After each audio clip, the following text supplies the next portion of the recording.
Hello, my name is Scott Lenz, and I'm here to talk a little bit about French architecture. Architecture in France has been developing and evolving since the Stone Age.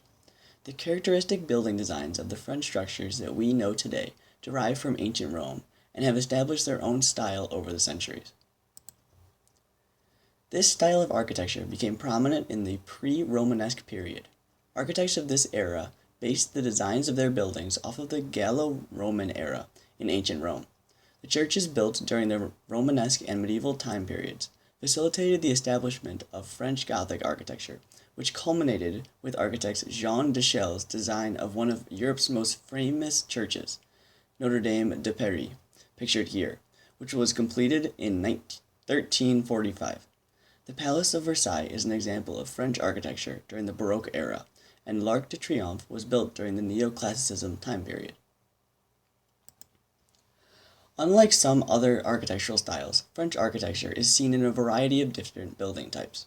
This can include, but is not limited to, homes, apartment buildings, museums, capitol buildings, palaces, and monuments. The number of stories for these structures often ranges from 2 to 3-story houses to apartment buildings, such as the one pictured, that can have 6 or more stories. Most structures built in the French architectural image are taller than 1 story. Due to the development and adaptation of French architecture over many centuries, the materials available for construction have changed throughout history. Wood was often the primary material for homes built early in the history of French architecture. Over time, this changed due to an increased availability of other materials and the fire hazard of having a mainly wooden structure.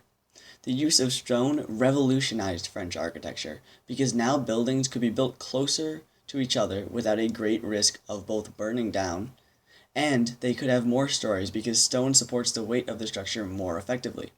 This led to the typical French home pictured that is made of limestone, a readily available and durable building material in France. The roofs of these structures are often slate or metal, such as lead, zinc, or copper. The doors and windows are usually framed with wood, and balcony rails are often made of iron. French architecture is very ornate. Each door and window has a design molded above it that is often made of stone.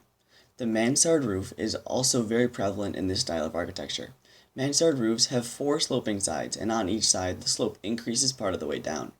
Dormer windows protrude from the roof, so there are rooms within it, leaving little attic space in these structures.